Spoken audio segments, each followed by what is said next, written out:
Hi, my name is Frances O'Rourke Dowell, and my new book is called Hazard. Hazard is the story of 8th grader Hazard Stokes, who is a big football player, and he's an Army brat. His dad has just come back from Afghanistan severely wounded. And when we meet Hazard, he's just gotten kicked off the football team for making a bad hit and has to go through anger management therapy in order to get back on the field. Now, Hazard is a story that is told through documents, through emails, through interview transcripts, and through text messages.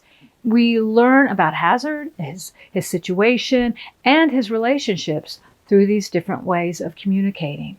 Hazard's best friend is named Jackson, and he and Jackson text. That's the only time we see them together is through their text. And that was really interesting for me as a writer to create a friendship only through text messages. And you know what text messages are like. It's not like writing a letter to somebody. It's not even like writing an email. We don't even write complete sentences. We use emojis. We don't spell correctly. Punctuation is out the window.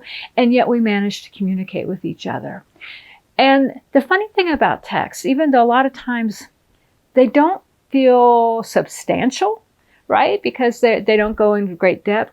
Over time, if you look at a series of text message conversations, themes start to emerge, relationships start to emerge. You understand the role that a person plays in a particular friendship or relationship. So today I'm going to give you a writing exercise in which I ask you to do something similar to what I did with Hazard and Jackson.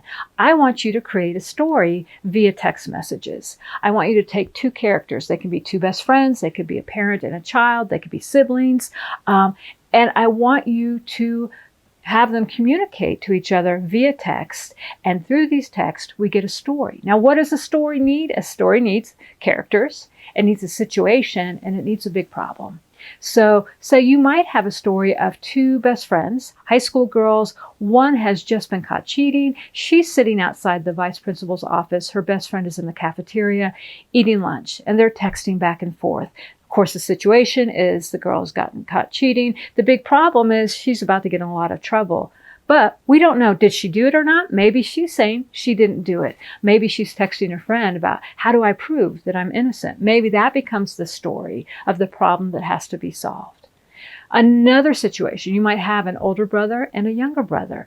And the older brother has snuck out of the house in the middle of the night thinking he can get back in. But when he tries to get back in, it turns out he can't. So he texts his younger brother for help.